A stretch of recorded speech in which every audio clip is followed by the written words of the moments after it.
Good morning, good afternoon, and good evening. Hope all is well.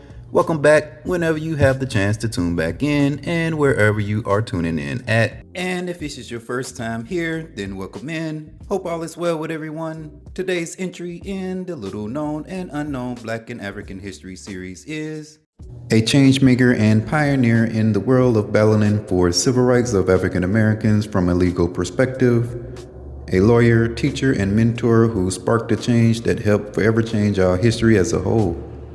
He was the architect behind the blueprint or legal strategy to dismantle racial segregation laws, also known as the man who killed Jim Crow.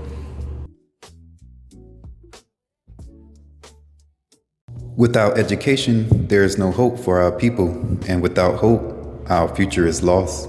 These are the words of Charles Hamilton Houston, D.C. born to a mother who was a seamstress and a father who was an attorney. Not much is said about his younger years as a kid, but he was the only child. His parents most likely kept him focused on education to help him progress in life at that time. He attended Dunbar High School, but at this time it was called M Street High School.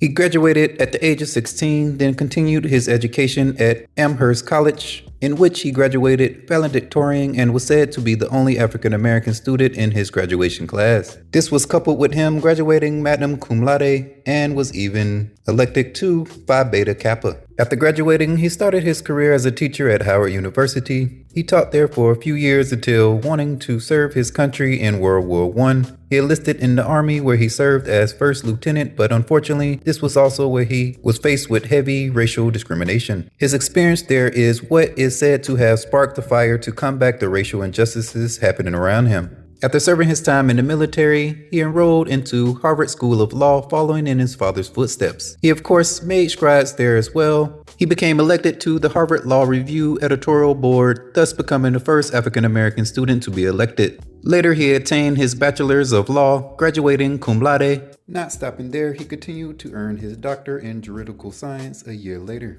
Afterwards, he went to practice law with his father. Later, he returned to Howard as part of the faculty, even becoming vice dean of the school. In this role, he helped lay the foundation that turned Howard into the top law school to train the next wave of black lawyers. He even was a mentor to many future civil rights leaders like Thurgood Marshall. Most know him for his accomplishments later in his career. He was the first special counsel to the NAACP. This was where he formulated a plan to combat the separate but equal belief when it came to professions and education. The time and energy put into this was said to have led to the Board versus Browner education decision, which made racial segregation in public schools unconstitutional, changing education as we know it, later earning him the moniker, the man who killed Jim Crow.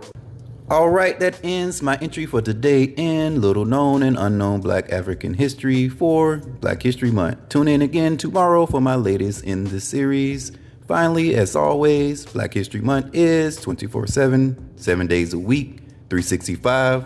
Thank you for tuning in.